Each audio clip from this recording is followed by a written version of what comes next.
I still remember the day I fell off the beam.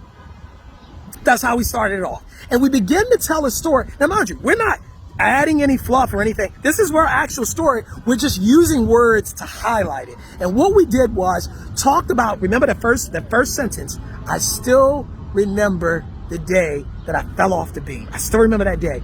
And we talked about how she fell off the beam at, I think she was 15, 16 years old. She was in high school. And that changed the entire trajectory of her life. She had been training to be a gymnast. She had been a gymnast since the time she was like yay high, 7, 8 years old. And now she had to learn how to pivot. She had to learn how to change. Listen to where I'm going. And what that taught her was the ability to shift in life. It also taught her how to use her passion to still add value to the world. And so she went from being the player to being the coach, because she could no longer be the player, as it were.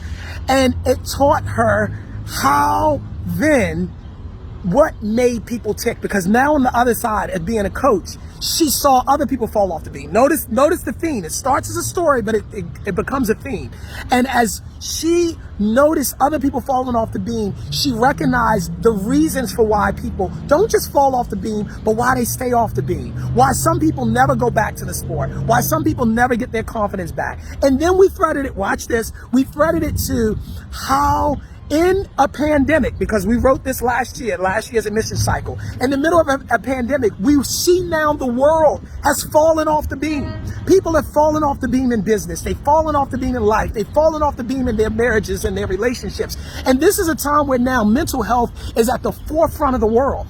And so she now begins to talk in her personal statement about how her passion for helping people get back on the beam is not just something that she loves to do, on the side. It is her calling. It's her destiny. And it is also why she saw herself at their school of psychology, or in their school learning psychology, because we give her the tools that will enable her to be a better coach, not just a coach like in the sense of a coach, gymnast coach, but a coach for people to help them get back on the beam, because the world is now trying to figure out how to get back on the beam in a time where mental health is at the forefront. And then we ended her story back as that little girl falling off the beam. And if she knew what she knew now, she would have never thought it was the end of her life. She would have only believed it was the beginning of a new, brighter chapter. And that's why she wants to go to psychology school. And that's what she's going to do as a psychologist, is show other people that there's never the end of your life. It is always just a newer, brighter beginning. What happened, and this is the last